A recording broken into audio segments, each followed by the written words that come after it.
آپ تمام کو یا علی مدد۔ تو ہمارا لیکچر کا سلسلہ جاری ہے اور الحمدللہ حضرت بحرالعلوم صاحب دامت فیوزاتہ ہمارے بیچ موجود ہیں، تو آپ کی موجودگی سے فیض حاصل کرتے ہوئے صاحب کل کے لیکچر سے مزید کچھ ہم آگے بڑھتے ہوئے صاحب اکثر لوگوں کا یہ خیال ہوتا ہے کہ جہاں پہ اللہ تبارک و تعالی شہ رگ سے بھی زیادہ قریب ہے تو وہاں پہ پھر وسیلے کی ضرورت کیوں ہے؟ کیا ہم خود اپنی عقل سے اللہ تعالیٰ کی معرفت حاصل نہیں کر سکتے ہیں؟ تو وسیلے کے عنوان سے کہ بندہ اور اللہ کے درمیان اللہ تعالیٰ کے خلیفے کی ضرورت اور اس کی اہمیت، اور اس کے لیے قرآن مجید کے اندر خصوصی طور پہ خود اللہ تعالیٰ نے اس موضوع کو کس طرح واضح فرمایا ہے، تو اس حوالے سے صاحب کچھ اگر ارشاد فرمائیں تو۔ مہربانی شاہ صاحب، سب سے پہلے توحید کے بارے میں جو بات چیت ہوئی تھی کہ کس طرح خدا ہر صفت سے بالا تر ہے، تو اس کے نتیجے میں یہ انٹرمیجری یا وسیلہ یا واسطہ کا تصور پیش آتا ہے، اور توحید کے سلسلے میں یہ بات بھی آئی تھی کہ ائمہ طاہرین یا خدا کا جو وسیلہ ہے وہ خدا اور بندوں کے درمیان وسیلے کا کام وہ کرتے ہیں۔ تو بنیادی بات یہ ہے کہ خدا کی معرفت براہ راست ممکن ہی نہیں۔ خدا کی معرفت براہ راست ڈائریکٹلی کسی کے لیے ممکن ہی نہیں۔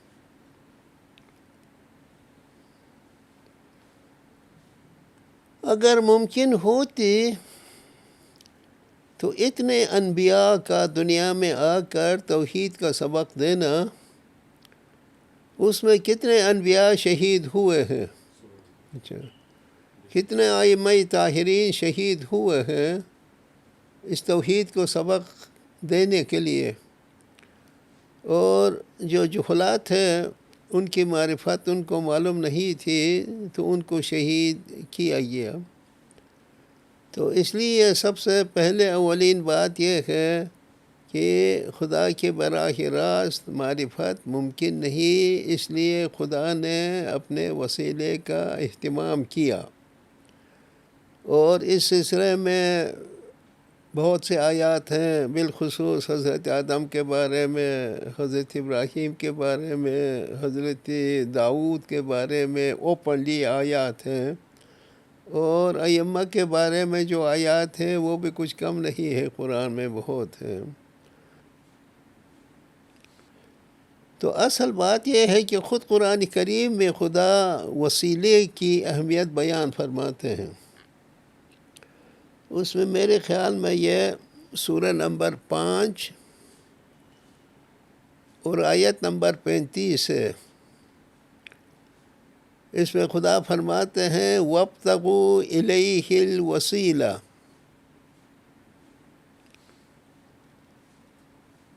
خدا تک پہنچنے کے لیے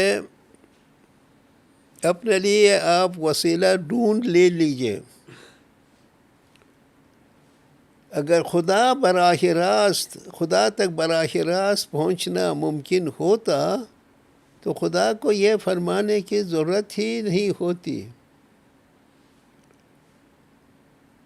لیکن چونکہ براہ راست خدا تک پہنچنا ممکن نہیں ہے، اس لیے خود اپنے وسیلے کا ذکر فرما رہے ہیں۔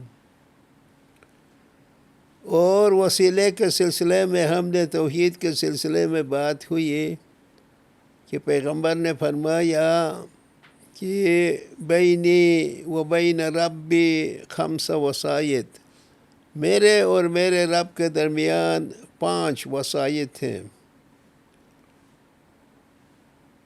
جب پیغمبر اور خدا کے درمیان 5 وسائط ہیں تو دوسروں کے لیے کتنے ہوں گے آپ اندازہ سبحان کیجئے. اللہ، سبحان اللہ. پیغمبر کی معرفت تو انتہائی معرفت تھی.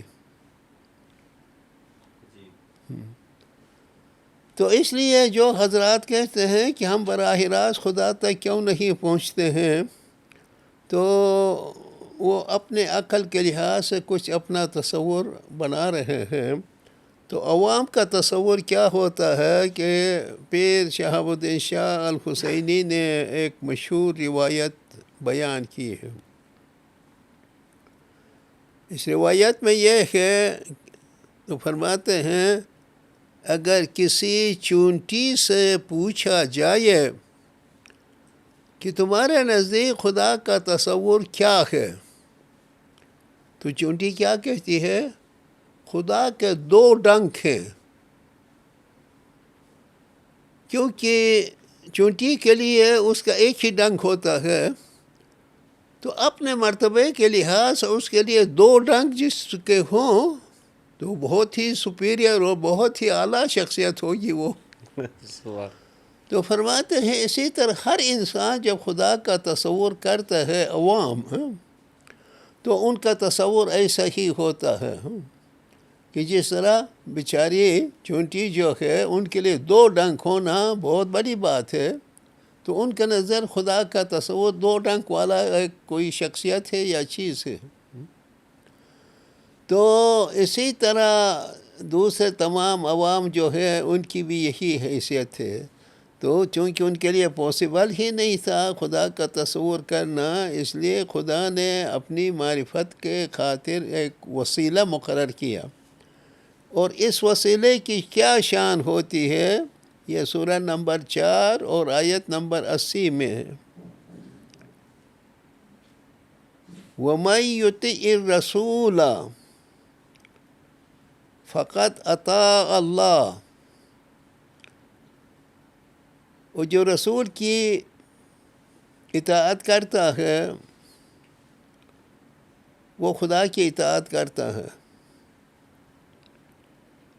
تو آپ نے دیکھا یہاں براہ راست اطاعت کی بات نہیں ہے، اطاعت پہلے پیغمبر کی ہوتی ہے، پیغمبر کی اطاعت خدا ہی کی اطاعت ہوتی ہے. سبحان اللہ. اور اسی طرح حضرت آدم کے سلسلے میں آپ دیکھتے ہیں کہ خدا نے جب حضرت آدم کو اپنا خلیفہ بنایا تو فرشتوں سے فرمایا اسجدوا لی آدم، آدم کے لیے سجدہ کرو. یہ سجدہ آدم کے لیے نہیں تھا، سجدہ خدا کے لیے تھا. لیکن خدا نے سجدے کو قبول کرنے کے لیے اپنے وسیلے کو مقرر کیا. جو اس کی فرمان برداری کرے گا وہ خدا کی فرمان بردار، جو ان کی نافرمانی کرے گا وہ خدا کی نافرمانی ہوگی. اور کل ہی ہم نے مولانا جعفر صادق کا قول ہم نے سنا کہ امام نے فرمایا بنا یعبد اللہ و بنا یعرفہ، کہ خدا کی بندگی ہمارے ذریعے سے ہوتی ہے سبحان اللہ. اور خدا کی معرفت ہمارے ذریعے سے ہوتی ہے. تو اس لیے خود قرآن کریم سے بہت سے آیات ہیں جن کی بنیاد پر ائمہ طاہرین نے، ہمارے پیروں نے، بزرگوں نے یہ ثابت کیا ہے کئی کتابوں کے اندر کہ خدا کی براہ راست معرفت ممکن نہیں. اس لیے خدا کی معرفت اس کے وسیلے کے ذریعے سے ہوتی ہے. وسیلے کے کئی نام ہے جس کا ہم نے ذکر کیا، ان کو یا خلیفہ بھی کہتے ہیں، پیغمبر بھی کہتے ہیں، امام بھی کہتے ہیں، اور بھی بہت سے اسماء جو ہیں قرآن میں آئے ہیں ان کے بارے میں. تو اس لیے جن کا یہ عقیدہ ہو کہ ہم براہ راست خدا سے کانٹیکٹ کیوں نہیں کر سکتے ہیں، تو کوشش کرنے کے باوجود ان کے لیے یہ ممکن نہیں. اور جو ناممکن چیز ہے ان کے لیے کوشش کرنا کسی ایک بیہودہ شخص کی کا طریقہ کار ہو سکتا ہے. کوئی بھی دانشمند ایسا کام نہیں کرے گا جو ناممکن ہو. اس میں اپنا عمر ضائع کریں گے لیکن کچھ حاصل نہیں ہوگا.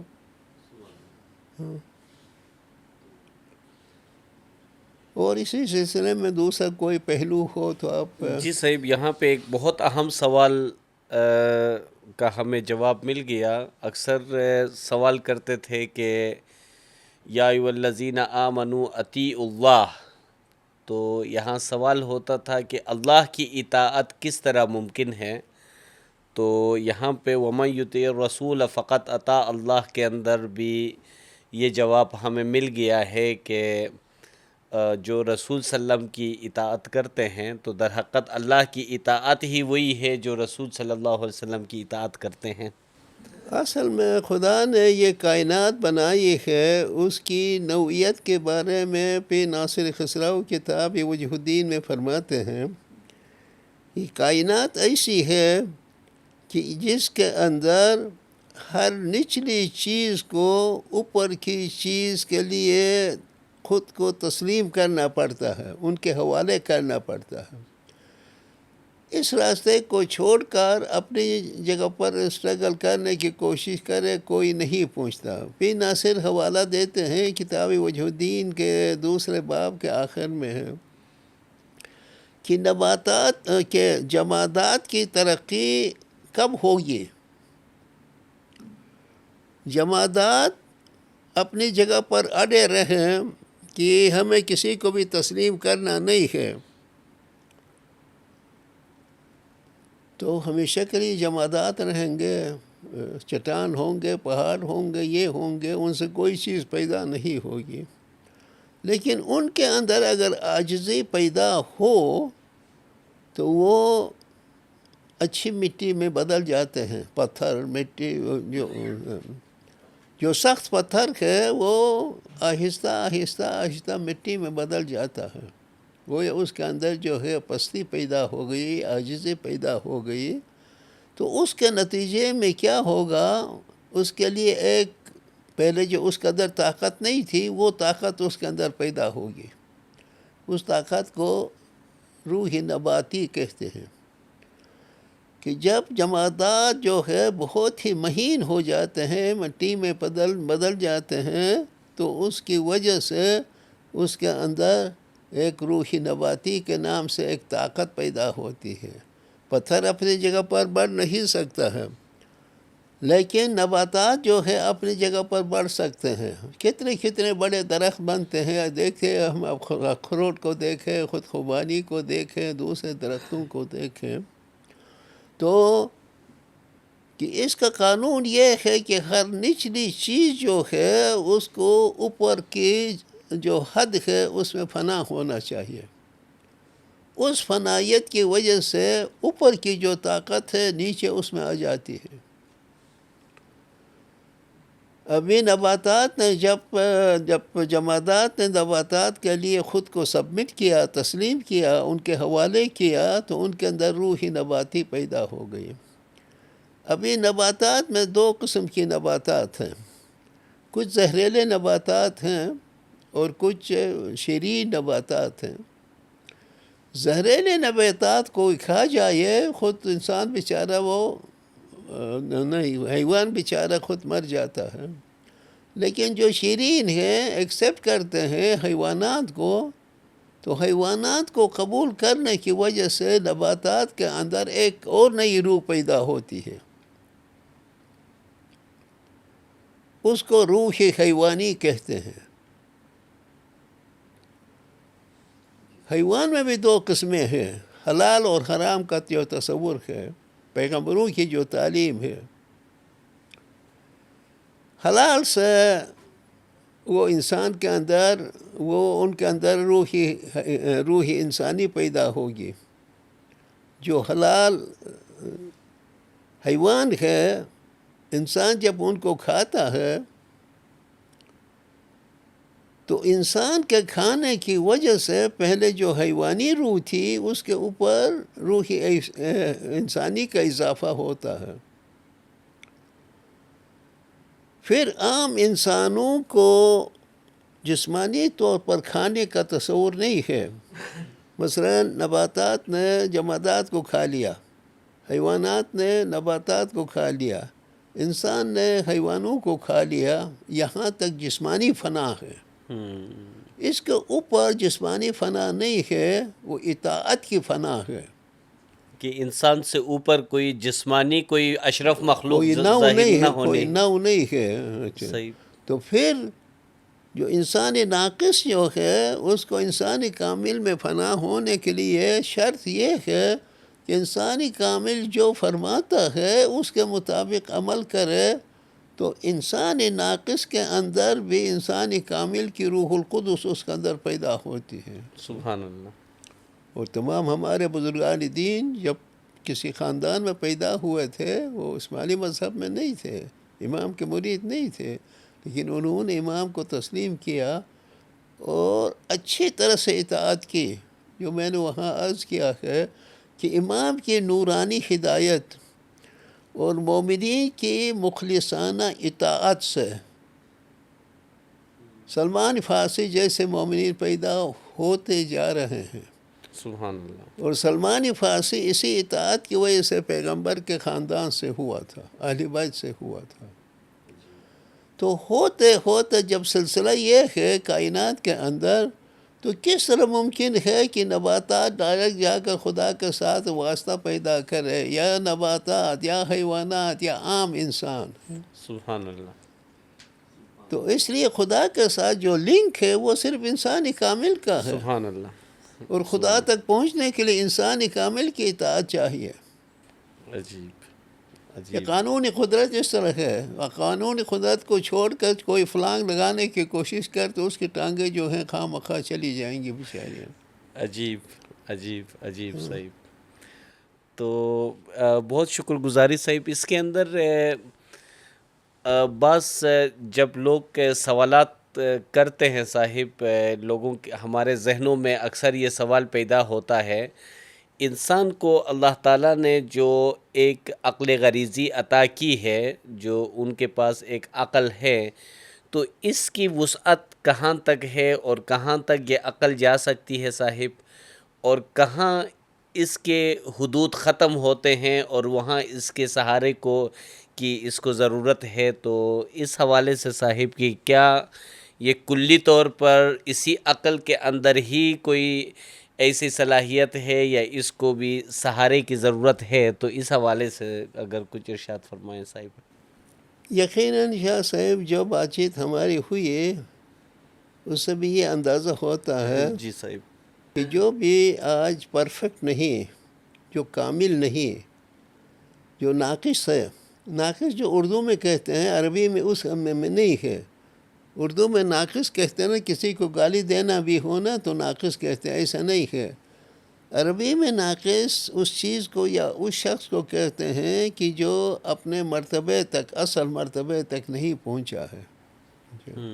مثلاً جو بہت سارے معصوم بچے ہوں گے ان کو بھی ہم انسانی ناقص کہتے ہیں، لیکن انہوں نے کوئی گناہ نہیں کیا اس کی وجہ سے وہ ناقص ہو، سبحان اللہ۔ بلکہ یہ ہے کہ ان کے اندر خدا نے جو طاقتیں دی ہیں وہ طاقتیں ابھی تک مکمل نہیں ہوئی ہیں۔ تو اس سلسلے میں یہ ہے کہ انسان کو خدا نے جو عقل غریزی دی ہے، اس عقل غریزی کے لیے حضرت مولانا سلطان محمد شاہ فداہ ارواحنا فرماتے ہیں یہ خدا کے نور کی چنگاری ہے۔ فرماتے ہیں دنیا میں جو بھی انسان ہے، سفید ہے، سیاہ ہے، گندمگون ہے، جو کچھ بھی ہے، یا کسی بھی نسل سے، اسلام کے اندر کسی نسل مسل رنگ کی کوئی امتیاز نہیں ہے۔ کچھ مذاہب میں اس کا بہت بڑا امتیاز ہے، کچھ مذاہب میں انسان گنہگار پیدا ہوا ہے، اسلام میں ایسا نہیں ہے۔ اسلام میں ایک بچہ جب پیدا ہوتا ہے، جس کسی کے گھر میں بھی پیدا کیوں نہ ہو، کافر کے گھر کے اندر بھی پیدا کیوں نہ ہو، وہ بھی مسلمان ہے، بشرطے کہ اس کی تعلیم جو ہے پیدائش کے بعد اس کو صحیح طور سے تعلیم دی جائے، وہ پکا مسلمان ہوگا۔ تو پیغمبر نے فرمایا جب بھی کوئی بچہ پیدا ہوتا ہے وہ اسلام کی فطرت پر پیدا ہوتا ہے، یا اس کے ماں باپ ہیں جو اس کو یا کرسچن بناتے ہیں یا یہود بناتے ہیں یا مسلمان بناتے ہیں، جو ہے وہ تعلیم پر ہے۔ تو اس عقل غریزی کی تعلیم بہت ضروری ہے۔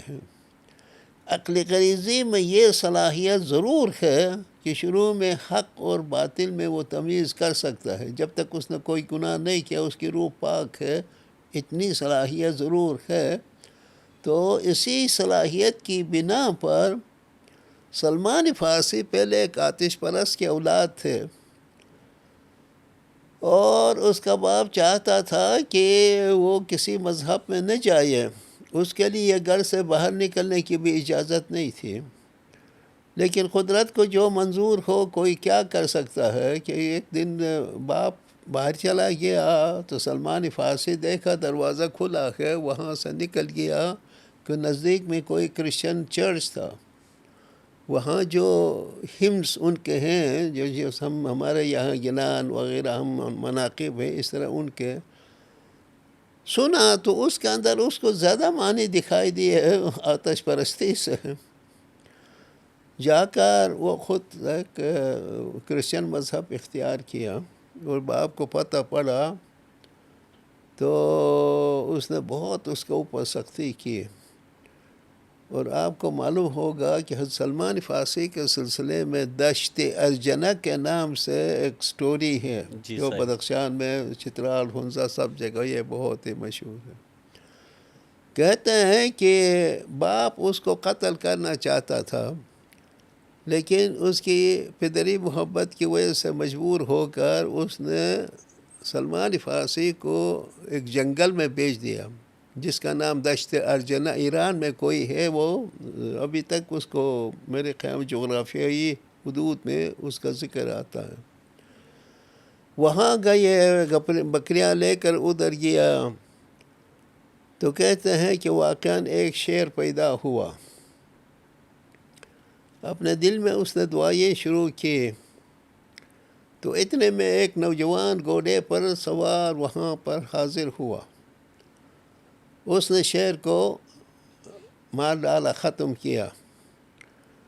تو اس سے خوش ہو کر سلمان فارسی نے وہاں جو گلاب پھول وغیرہ تھے ان کو چن چن کر ایک گلدستہ بنا کر حضرت اس سوار کو دے رہے ہیں، لیکن یہ معلوم نہیں تھا کہ سوار کون ہے ان کے بعد۔ اس کے بعد وہاں پر وہ کلی طور پر کرسچن بنا۔ پھر اس کے بعد ایران میں جو ان کا جو پریسٹ تھا وہ دنیا سے جا رہا تھا، تو اس نے فلسطین میں کسی ٹیچر کو مقرر کیا۔ وہاں سے ہوتے ہوتے کئی ٹیچر اس کے گئے، اور آخر میں آخری جو ٹیچر تھا اس نے کہا کہ پیغمبر آخر زمان عرب میں آنے والا ہے، ابھی آپ کے لیے وہ ہی ٹیچر بن سکتا ہے اور کوئی نہیں۔ تو وہاں سے اس نے عرب جانے کی کوشش کی، تو کچھ ایک قافلہ جا رہا تھا تو ان کے ساتھ گیا، تو بالآخر قافلے نے اس کو غلام بنایا، اور بہت سی تکالیف کے بعد بالآخر وہ مدینہ پہنچ گیا، اور پھر پیغمبر سے وابستہ ہو گیا، اور اہل بیت کی بہت خدمت کی۔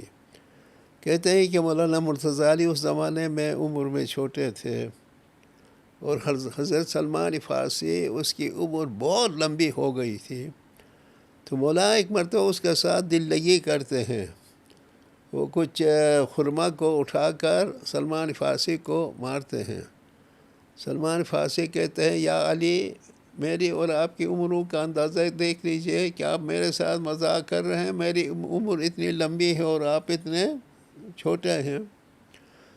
مولا نے پوچھا کہ سلمان فارسی کون زیادہ بوڑھا ہے؟ اس کے کان کھڑے ہوں گے، کون زیادہ بوڑھا ہے، یہ کیا بات ہے؟ دشت ارجنہ میں آپ کو بچانے والے کون تھے؟ جب یہ ذکر کیا تو واقعاً وہ جاگ گیا۔ کہتے ہیں اگر واقعاً آپ وہی نوجوان ہیں جنہوں نے شیر کو مارا تھا، تو میں نے آپ کو کوئی تحفہ دیا تھا، یہ ذرا مجھے دے دیجئے تو مجھے یقین آئے گا۔ تو تو مولانا مرتضیٰ علی نے جو تحفہ اس کو دیا تھا وہ تحفہ سلمان فارسی کو واپس دے رہے ہیں. تو سبحان پتہ اللہ. پڑا کہ مرتضیٰ علی کون ہے. تو اس لیے مولانا سلطان احمد شاہ فرماتے ہیں مرتضیٰ علی کے صحابہ میں سے سلمان فارسی جیسے تھے، وہ اتنا معتقد تھا. تو بات جو ہے ایسی ہوتی ہے عقل غریزی کی جو ہم بات کر رہے ہیں نا، سلمان فارسی جیسے شخص جو بچپن میں اس کو یہ شعور آیا، پیر ناصر خسرو ان کو جوانی میں شعور آیا کہ بالآخر انہوں نے قرآن میں آیہ بیعت وغیرہ چیزیں پڑھی تو کہا کہ پیغمبر کے زمانے میں جب اس کی بیعت ہوتی تھی تو وہ خدا کی بیعت ہوتی تھی. آج ہم کس کی بیعت کریں کہ جس کی بیعت خدا کی بیعت ہو جائے؟ یہ آیہ بیعت کی بنیاد پر پیر ناصر خسرو نے اپنا کام چھوڑ دیا اور پھر امام کی تلاش میں نکل گئے. عقل غریزی کی اتنی صلاحیت ہے، کوئی انسان گناہ نہ کرے، پاکیزہ رکھے عقل غریزی کہ اس کے اندر یہ صلاحیت ضرور ہے، ابتدائی حق کیا ہے باطل کیا ہے اس میں تمیز کرنے کی صلاحیت. پھر اس کی مزید تربیت کی جائے کہ جو کہ اسماعیلی اصطلاحات میں عقل پروردہ و عقل ناپروردہ کہتے ہیں. عقل پروردہ سے مراد یہ ہے کہ دنیا میں جو ہادی برحق ہے یا تو براہ راست امام سے یا حدود دین سے ان کو جب تعلیم ملتی ہے تو اس کو عقل پروردہ کہتے ہیں، اور اس کو نہیں ملتی ہے تو اسی کو عقل ناپروردہ کہتے ہیں. ان کو معرفت میں زیادہ دیر لگتی ہے، لیکن جن کی پرورش ہو تو ان کے لیے معرفت بہت ہی آسان ہوتی ہے. اب اس کا آخری انتہا کیا ہے؟ مولانا سلطان احمد شاہ فرماتے ہیں کہ جی خدا نے جن کو یہ نور کی چنگاری دی ہے اس کی تربیت کرنی چاہیے، اس کو ایسے نہیں چھوڑنا چاہیے، اور تربیت اتنی کرنی چاہیے کہ ہوتے ہوتے ہوتے وہ کمپینین شپ آن ہائی تک پہنچ جائے، رفیق اعلیٰ تک پہنچ جائے. سبحان اللہ.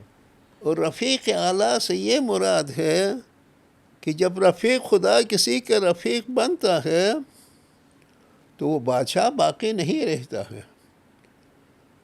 ابھی بندہ جو ہے اتنی ترقی کرتا ہے کہ جا کر خداوندی کے لیول پر وہ بھی پہنچ جاتا ہے فنا ہونے کے بعد.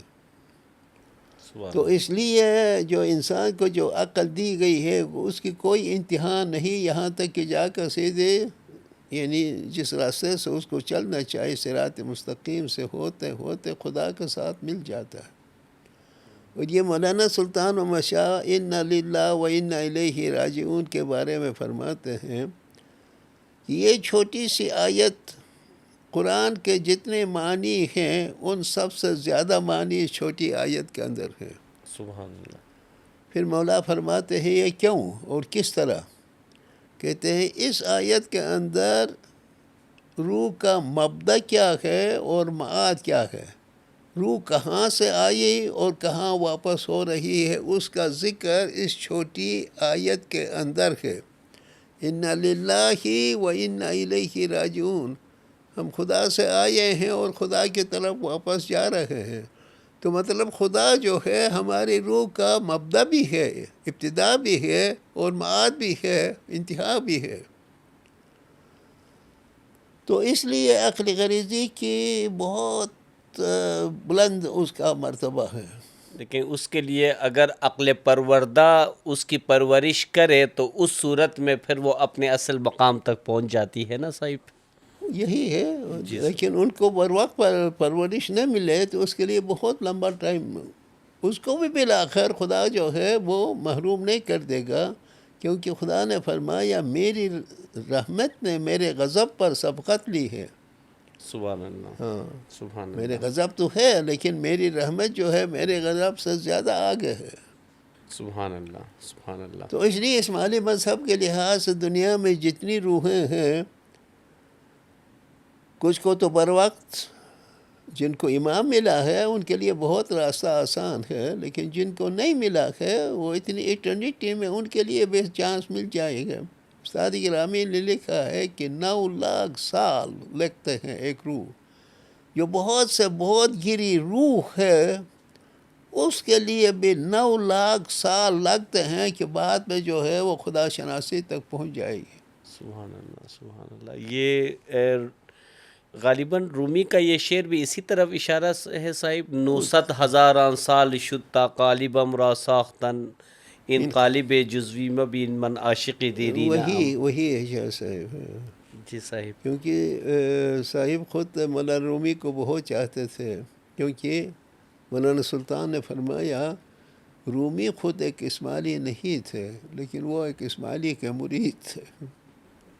جی صاحب، جی صاحب۔ مطلب یہ ہو گیا، انڈائریکٹ ہو گیا، کیونکہ مولانا رومی کا ماحول ایسا تھا، وہ اس طرح رہنے کی اس کو ضرورت تھی۔ صاحب تو صاحب اگر اجازت ہو تو ایک دو اور چیزیں، جی شاہ صاحب، جو ہو تو سکتا ہے وہ۔ آپ نے مبدا اور معاد کی بات کی، تو کل توحید کے حوالے سے جو ایک سوال جو اللہ تعالیٰ کے صفات سے نفی کے حوالے سے، اور تو اس میں کیا یہ صفات جو ابدائی صفات ہیں ان پر بھی اطلاق ہوتا ہے صاحب، یا یہ خلق کے حوالے سے ہے، یا یہ روحانی وہ صفات دونوں اس میں آتے ہیں؟ تو یہ کچھ اگر تو جہاں تک ابتدا کی بات ہے، سب سے پہلی بات یہ ہے کہ اسماعیلی مذہب میں امام کی تعلیم جو ہے، جو بلند ترین تصورات ہیں ان کے اندر بھی مولا موڈی ترمیم کرتے ہیں۔ اگر آپ خاتمہ ٹائم میں جو توحید کی تعلیم ہے اس کو، اور مولانا سلطان احمد شاہ نے جو توحید کی تعلیم دی ہے، دونوں کو برابر کریں گے تو آپ کو دونوں میں تضاد دکھائی دے گا۔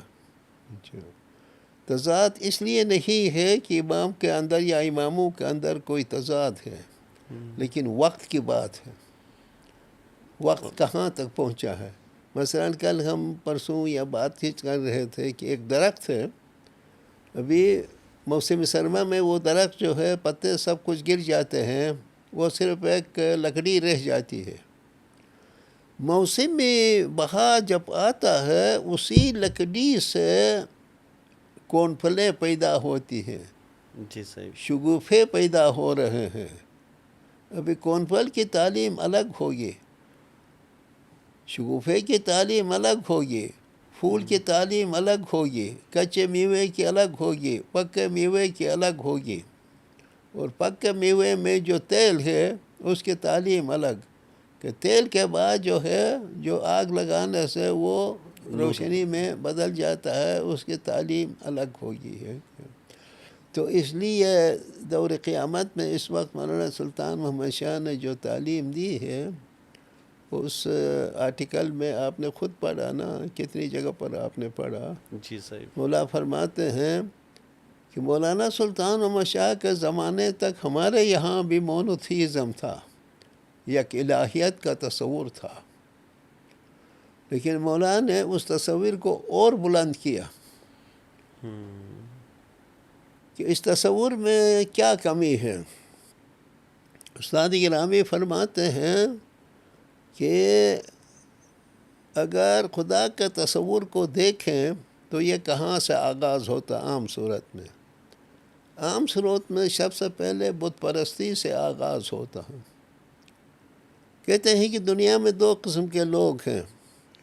کچھ لوگ جو ہیں انا پرست کہتے ہیں، انا پرست یا خود پرست کہتے ہیں، وہ کہتا ہے کہ دنیا میں میرے مقابلے میں اور کوئی نہیں ہے، میں بالکل اپنے لیے کافی ہوں، کسی کی مدد کی کوئی ضرورت نہیں ہے، اس کو انا پرست کہتے ہیں۔ لیکن دوسرا جو بت پرست ہے، کہ جب کسی اچھی چیز کو دیکھتا ہے اس کا دل میں پیدا ہوتا ہے جس نے یہ چیز بنائی ہے وہ اس کی کتنا طاقتور ہوگا، یا خود چیزوں سے بہت عاشق ہوتے ہیں۔ استاد گرامی فرماتے ہیں کہ انا پرست سے بت پرست بہتر ہے، کیونکہ انا پرست میں کبر ہے، تکبر ہے، خود کو بہت کچھ سمجھتا ہے، لیکن بت پرست کے اندر کم سے کم عاجزی تو پائی جاتی ہے. وہ خود کو سب کچھ نہیں سمجھتا ہے کہ اس سے اپنے آپ کو کوئی برتر ہستی کو سمجھتا ہے. تو ابتدا کہاں سے ہوئی کہ انا پرست سے بت پرست بہتر ہے. اس کا یہ مطلب نہیں ہے کہ بت پرست واقعی منزل مقصود تک پہنچا، لیکن اس کے اندر کچھ عاجزی پیدا ہو گئی. اب کہتے ہیں کہ بت پرست کو ہم دیکھتے ہیں کہ بت پرست کے کئی بت ہوتے ہیں، ہزاروں تک کبھی پہنچ جاتے ہیں، اور کتنوں کو پوچھتا رہے گا. بت پرستی کے اس منزل سے خدا پرستی تک پہنچ جاتے ہیں تو اتنے بتوں سے اس کو نجات مل جاتی ہے. عبادت کے لیے ایک ہی ہستی باقی رہتی ہے. اب یہ ہو گئی مونوتھیزم انگلش میں، جس کو یک الہیت کہتے ہیں. ابھی یہاں کیا مسئلہ ہے؟ یہاں بھی بڑا مسئلہ ہے کہ چلو بت پرستی سے تو نجات ملی بہت سے خداؤں سے، لیکن جہاں خود خدا کا تصور ہے اس میں جو بندے جو ہیں وہ ہمیشہ اس کی بندگی کرتے رہیں گے، سجدے دیتے رہیں گے، جھکتے رہیں گے، اور خدا خدا ہے، بہت بڑی ہستی ہے، پاورفل ہستی ہے. بار بار یہ دل میں آتا ہے کہ خدا کے اوریجن کیا ہے، بندے کا اوریجن کیا ہے. اس کو امپلیسٹ ڈوئلزم کہتے ہیں، یعنی ہم نے ترجمہ کیا ہے اضماری یا ضمنی ثانویت اس کو کہتے ہیں. مطلب خدا الگ چیز ہوتا ہے اور بندہ الگ چیز ہوتا ہے. تو یہ الگ کہاں سے، کس بنیاد پر پیدا ہو گیا؟ تو مولانا سلطان محمد شاہ نے یہ فرمایا، آخری درجے کی تعلیم دی، یعنی حضرت قائم القیامت کے دور کی تعلیم دی. فرماتے ہیں کہ اسلام کی آخری تعلیم یک الہیت نہیں ہے، یک حقیقت ہے، لیکن اس ایک بڑی حقیقت کے بہت سارے درجات ہیں. الوہیت سے لے کر لقد خلقنا الانسان فی احسن تقویم ثم رددناہ اسفل سافلین. تو وہاں سے لے کے نیچے تک کتنے درجات ہوں گے؟ لقد خلقنا الانسان فی احسن تقویم، احسن تقویم سے اسفل سافلین تک بہت سارے درجات ہیں.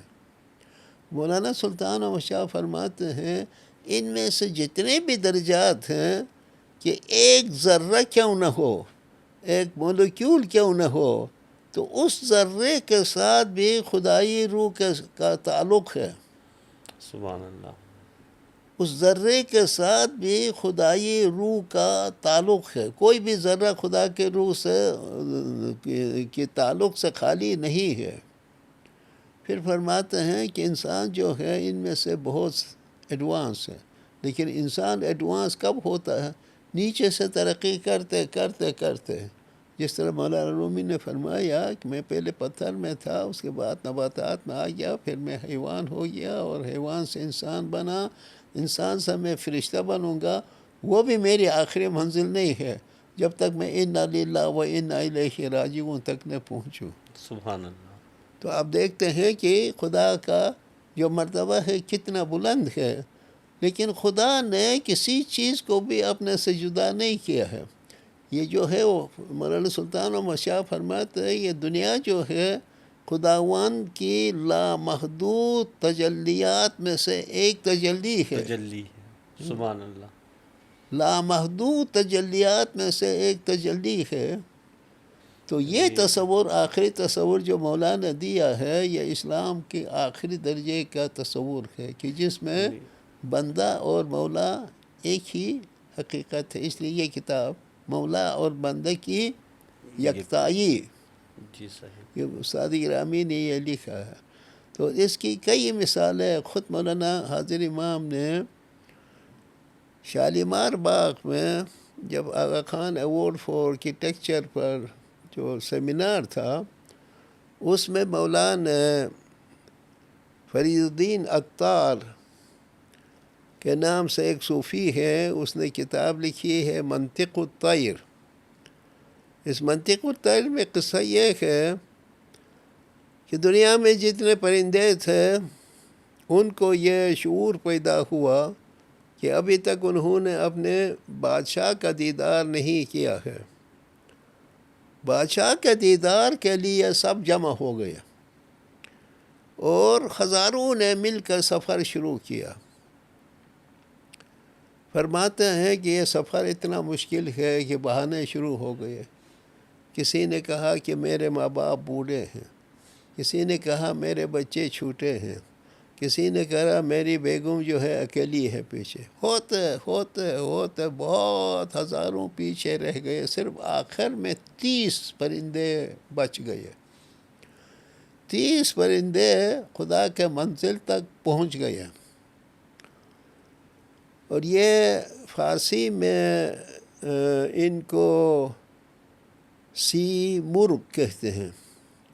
سی مرغ اگر آپ الگ الگ لکھیں تو سی کے معنی ہے 30، مرغ کے معنی ہے پرندے، 30 پرندے. لیکن سی اور مرغ کو ملا کر لکھ دیں تو وہ ایک خیالی پرندہ ہے جو ابھی تک کسی نے دیکھا نہیں ہے. تو فرید الدین تتار آخری چیپٹر میں لکھتے ہیں سی مرغ در حضوری سی مرغ. پہلا سی الگ الگ ہے، مرغ اور سی. دوسرا مرغ جو ہے سی اور مرغ ملا کر ہے. تو یہ مولا جو ہے لاہور میں بیان فرمایا. کہتے ہیں کہ یہ 30 پرندے جب آخر تھے، خدا جہاں پر رہتا تھا پیلس اس میں جہاں تھا اس کا ایک دربان تھا.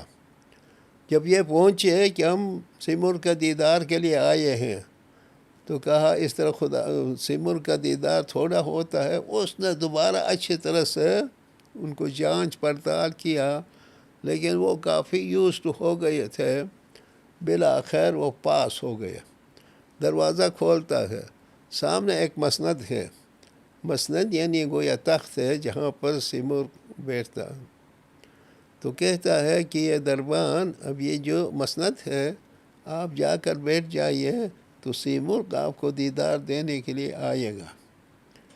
تو کہتا ہے کہ جیسے ہی وہ مسند پر بیٹھ گئے تو جس سیمرغ کی تلاش میں وہ پہنچے تھے وہ سیمرغ وہ خود ہی ہے. سبحان اللہ. یعنی ان کی اتنی روحانی ترقی ہوئی عقل غریزی کی کہ وہ ابھی خدا کے رفیق بن گئے. سبحان اللہ. سبحان اللہ. یہی بات دوسری حدیث قدسی میں ہے، جہاں حدیث قدسی میں خدا اپنے بندے سے فرماتا ہے اے آدم کی اولاد تو میری اطاعت کر. اطاعت نوٹ کرنا، اطاعت کر. اس کے نتیجے میں کیا فرماتا ہے کہ میں تجھے اپنا جیسا بناؤں گا. اپنا جیسا کس طرح؟ حی لا تموت، میں حی ہوں، میں تجھے بھی حی بنا دوں گا تو تجھے کبھی موت نہیں آئے گی. عزیز لا تذل، میں بہت ہی باعزت ہوں، تجھے بھی باعزت بنا دوں گا، تجھے کبھی موت نہ بے عزتی کبھی نہیں ہوگی.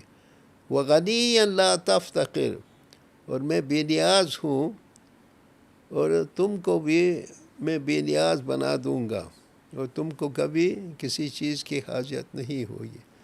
اب استاد گرامی فرماتے ہیں کہ اس کے کیا معنی ہے. اگر واقعاً خدا کسی بندے کو، جو بندہ پہلے سے خدا نہیں ہے ابھی بنا رہا ہے، تو پھر کیا ہوگا؟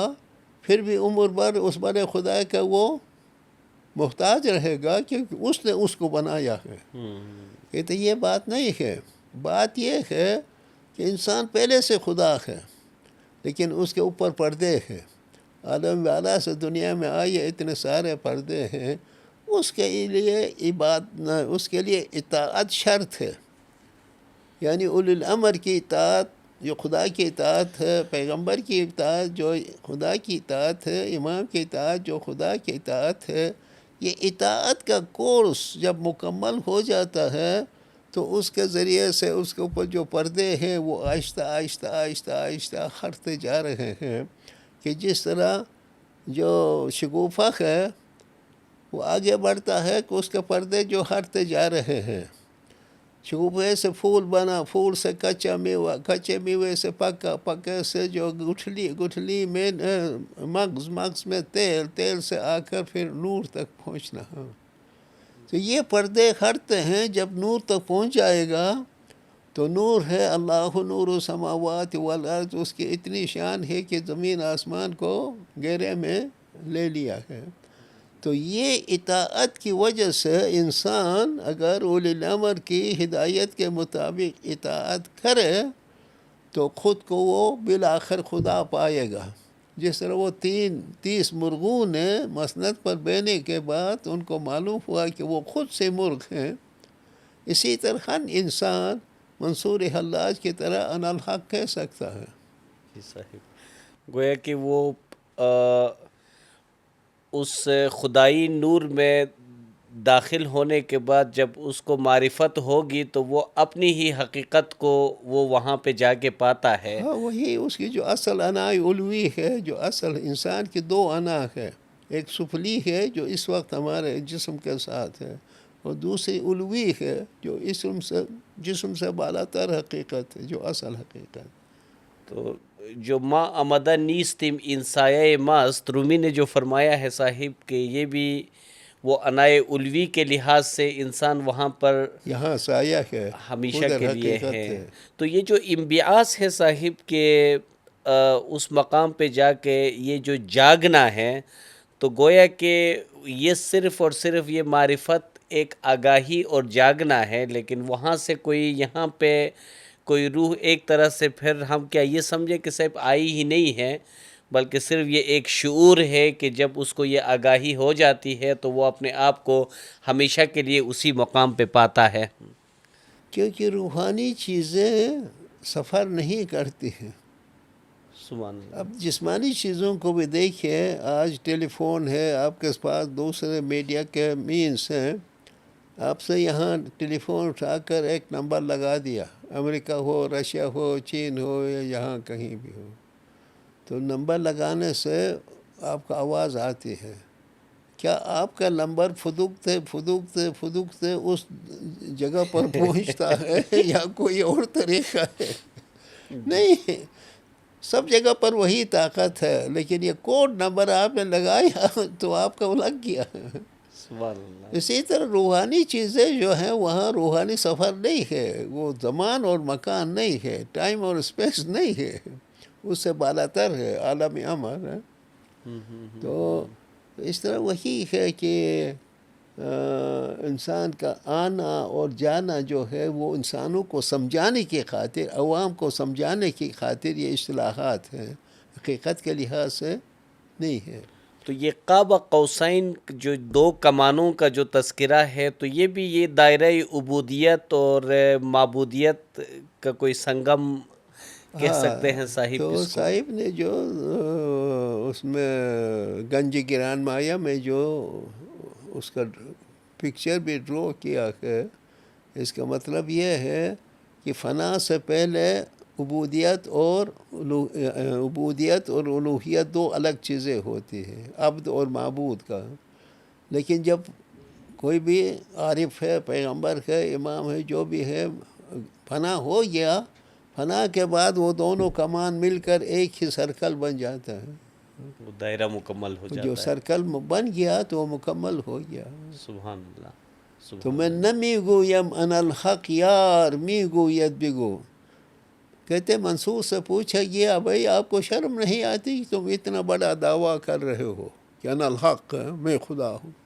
کہتے میں تھوڑا کہتا ہوں کہ انا الحق، اندر دوست کہہ رہا ہے بولو انا الحق، اس لیے میں انا الحق کہتا ہوں. وہ اپنے آپ میں نہیں ہوتا، نہیں، وہ کوئی اور طاقت اس کے اندر کام کرتی ہے. جی صاحب. تو بس میرے خیال میں اسی کو یہاں پہ اختتام کرتے ہیں صاحب. اگر صرف 2 سے 3 منٹ یہ قدر اور جبر کے حوالے سے بھی اسی میں، کہ کیونکہ یہ عقل سے کی بات ہو رہی ہے، تو وہ کس حد تک وہ مجبور ہے اور کس حد تک اختیار دیا گیا ہے. ہاں، یہ امام جعفر صادق سے پوچھا گیا تھا کہ انسان غریب مجبور ہے یا قادر ہے. تو مولا نے کیا فرمایا، خدا کی ذات اس سے بہت بالاتر ہے کہ وہ کسی غریب انسان سے گناہ کرا کر پھر اس پر سزا بھی دے. یہ مجبور کی بات آ گئی ہے. تو جو اہل جبر ہیں وہ کیا کہتے ہیں، جو کچھ ہم کرتے ہیں خدا کراتا ہے. چوری، قتل، دوسری بہت سی بدکاریاں وہ کہتے ہیں کہ خدا نے کرایا ہے. اہل جبر کا یہ ہے تصور ہے. تو پھر پیر ناصر نے طنزاً کہا ہے دیوان میں، عقوبت مخال است اگر بت پرست، بے فرمان ایزد پرست صنم. اگر خدا اس طرح لوگوں سے کام کرا رہا ہے جبر سے، تو پھر کسی سے بت پرستی خود کرائے پھر اس پر سزا بھی دے. تو خدا کی ذات اس سے بہت برتر ہے اور بلندتر ہے. پھر دوسرا، لوگوں نے پوچھا کیا انسان سب کچھ کر سکتا، اگر مجبور نہیں ہے تو وہ سب کچھ کر سکتا ہے؟ تو مولا نے فرمایا خدا اس سے بھی بالاتر ہے کہ اس کے خدائی میں ہر للو پنجو جو چاہے کرے. تو پھر لوگوں نے پوچھا تو بیچارے انسان کی کیا پوزیشن ہے؟ کہتا ہے کہ پوزیشن یہ ہے کہ منزلت بین المنزلتین. اس کے بارے میں مولانا جعفر صادق نے یہی فرمایا. خدا نے کچھ چیزیں جو ہیں، مثلا کسی کی پیدائش کہاں ہوگی، موت کہاں ہوں گی، کچھ چیزیں خدا کی طرف سے مقرر ہیں، لیکن اس کے اندر کہ جو ترقی کرنی ہے، ترقی کرنے کے لیے خدا نے ہر انسان کو تمام وسائل دیے ہیں. جہاں بھی پیدا ہو، جس خاندان میں بھی، جس مذہب میں پیدا ہو، وسائل دیے ہیں، وہ وہاں ترقی کرے تو خدا کے جو رفیق اعلیٰ جو ہے اس کے ساتھ رفیق وہ بن سکتا ہے. تو اس لیے ہمارے یہاں جبر اور اس کا طریقہ یہی ہے. انسان جو ہے اپنے عمل کے ذریعے سے جتنا بھی پس پیدا کیوں نہ ہو، بلند سے بلند ترین بن سکتا ہے. مثلا ہمارے آج کل زمانے میں سید کا تصور ہے. اگر ہندو مذہب میں شودر جو ہے، جو سب سے نچلی قوم سمجھی جاتی ہے، اسلام کی تعلیم کے مطابق اگر کل ایک شودر اسلام قبول کرے اور اسلام کی تعلیم پر کما حق ہو عمل کرے، اور اس کے مقابلے میں ایک پیغمبر کی اولاد سے ہے وہ نافرمانیاں کرے، تو اس پیغمبر کی اس اولاد سے وہ شودر جو آج مسلمان ہوا ہے اس کا مرتبہ زیادہ بلند ہے. سبحان اللہ. کہ جبکہ دوسرے وہ یہ کہتے ہیں کہ ہم اس خاندان سے. خاندان بڑی بات نہیں ہے، عمل جو ہے وہ بہت بڑی بات ہوتی ہے. عمل سے یہ سلمان فارسی اہل بیت سے ہوا تھا. جی صحیح. اور پھر حضرت نوح کے قصے میں کہتے ہیں کہ بیٹا تو حضرت نوح کا تھا، اور اس نے بہت دعا بھی کی خدا کے حضور میں کہ تو نے وعدہ کیا ہے کہ میرا خاندان بچ جائے گا. خدا نے فرمایا وہ تمہارے خاندان سے نہیں ہے. جسمانی طور پر خدا پیغمبر کے خاندان سے تھا، لیکن برے کام کی وجہ سے وہ پیغمبری کے خاندان سے خارج ہو گیا. اسلام میں ایسی جو ہے نا اقربا پروری نہیں ہے کہ اپنے فیملی ہے اس کی حمایت کی جائے. خدا اس کسی کی حمایت نہیں کرتا ہے. سبحان اللہ. سبحان اللہ. تو بہت شکر گزاری صاحب. مہربانی شاہ صاحب، آپ تو نے انشاءاللہ مزید پھر کچھ اور موضوعات لے کر ہم کل کے سیشن میں ہم جو کچھ ہم سے ہو سکتا ہے مل کر جو ہے، علم مولا کا ہے، استاد کا ہے، اور ہم کو جو موقع دیا ہے اسی سے ہمیں فائدہ اٹھانا ہے. آمین صاحب. بہت بہت نوازش، شکر گزاری بندے خاکسار کو آپ نے موقع دیا. شاہ صاحب مہربانی. بہت شکر گزاری آپ تمام کو. یا علی مدد.